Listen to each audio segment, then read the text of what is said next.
o trenutku smrti, napuštanju duše iz tela koja je pogrešno odabrala put.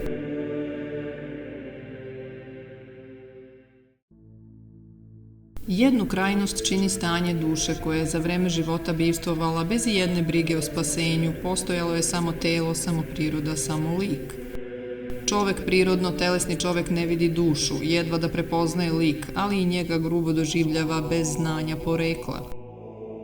Ne ume da sačini utisak o duši iako ona postoji u telu koje je duši zapravo tamnica u kojoj leži u mraku. Kada telo oslabi kao snaga tamnice koja čuva dušu i vreme njenog izlaska se bliži, duša sama sebe spoznaje na silu i budi se kao duhovna tvar, bestežinska, i stoji na pragu svesti između dva sveta. Tek tada duša sama sebe vidi, za razliku od vremena koje je provodila u telu.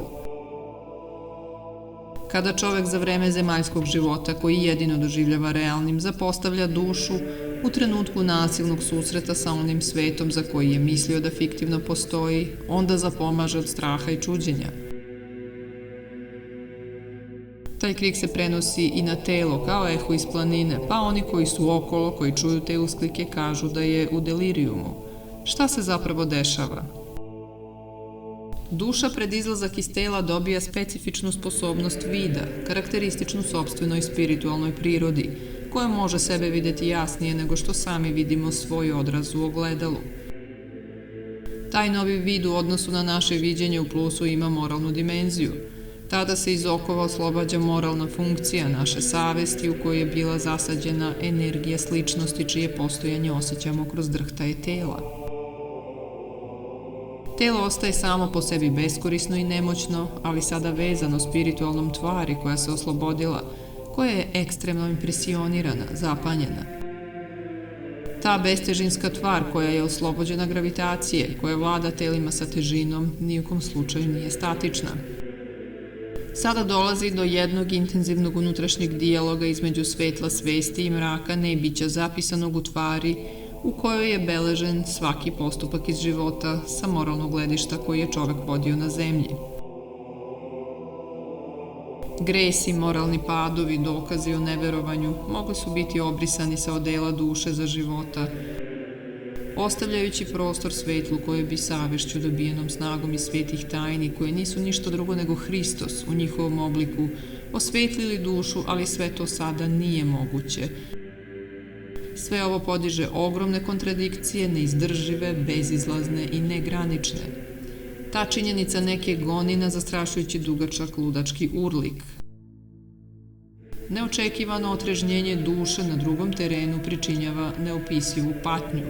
Duša je sada igračka u rukama sila koje ga prevazilaze. Evo tog mesta u psalmima. Čovek u časti, ako nije razuman, izjednačit će se sa stokom koju kolju, koja pokazuje tragičnu realnost.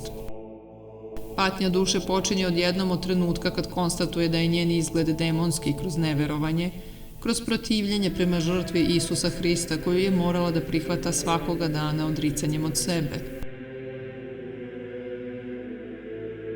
Posmatra sebe samu, istkanu od patnji koje su smatrane za život, a zapravo su smrt.